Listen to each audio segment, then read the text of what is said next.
We are looking at how to pronounce this name, as well as how to say more interesting and related names as well, so make sure to stay tuned and consider subscribing for more learning. So let me spoil it for you, there are different ways of saying it.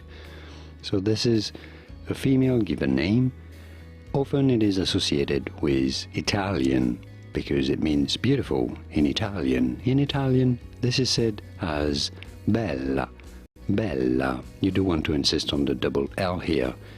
This word exists in Spanish as well, in which case it is pronounced as bella, bella. In English, however, this is often pronounced as bella, bella. So different ways of saying it.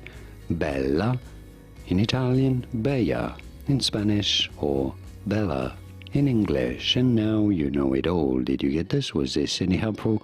Let me know in the comments and by using the like button. Thank you kindly for your support. More videos on how to pronounce more interesting names, Italian names and beyond, whose pronunciations are not always obvious. I'll see you there to learn more. Thanks for watching.